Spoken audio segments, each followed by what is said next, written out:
والفجر فجر کی قسم، وليال عشر اور 10 راتوں کی، والشفع والوتر اور جفت اور طاق کی، والليل إذا يسر اور رات کی جب جانے لگے۔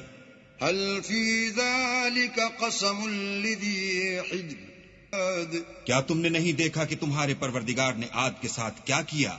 إرم ذات العماد جو ارم کہلاتے تھے، اتنے دراز قد، التي لم يخلق مثلها في البلاد کہ تمام ملک میں ایسے پیدا نہیں ہوئے تھے۔ وثمود الذين جابوا الصخر بالواد اور سمود کے ساتھ کیا کیا جو وادی قرا میں پتھر تراشتے اور گھر بناتے تھے۔ وفرعون ذي الأوتاد اور فرعون کے ساتھ کیا کیا جو خیمے اور میخیں رکھتا تھا۔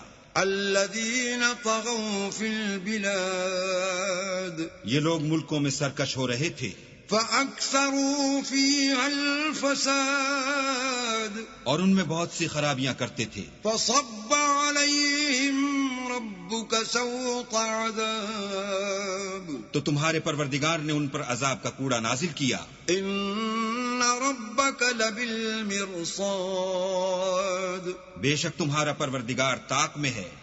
فأما الإنسان إذا ما ابتلاه ربه فأكرمه ونعمه فيقول ربي أما إذا ما ابتلاه فقدر عليه رزقه فيقول ربي أهانن اور جب دوسری طرح آزماتا ہے کہ اس پر روزی تنگ کر دیتا ہے تو کہتا ہے کہ ہائے میرے پروردگار نے مجھے ذلیل کیا۔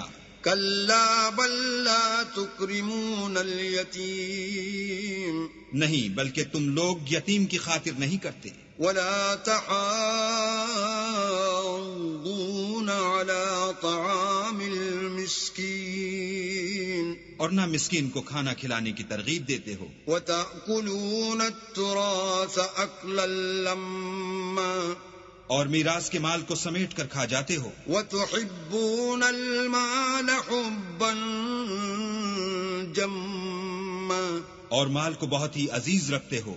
كلا إذا دكت الأرض دكا دكا تو جب زمین کی بلندی کوٹ کوٹ کر پست کر دی جائے گی۔ وجاء ربك والملك صفا صفا اور تمہارا پروردگار جلوہ فرما ہوگا اور فرشتے قطار باندھ باندھ کر موجود ہوں گے۔ وجيء يومئذ بجهنم يومئذ يتذكر الإنسان وأنى له الذكرى اور دوزخ اس دن حاضر کی جائے گی تو انسان اس دن متنبہ ہوگا، مگر اب انتباہ سے اسے فائدہ کہاں مل سکے گا۔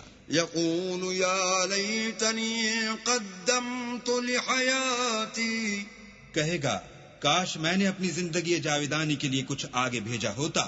فيومئذ لا يعذب عذابه أحد تو اس دن نہ کوئی اللہ کے عذاب کی طرح کا کسی کو عذاب دے گا، ولا يوثق وثاقه أحد اور نہ کوئی ویسا جکڑنا جکڑے گا۔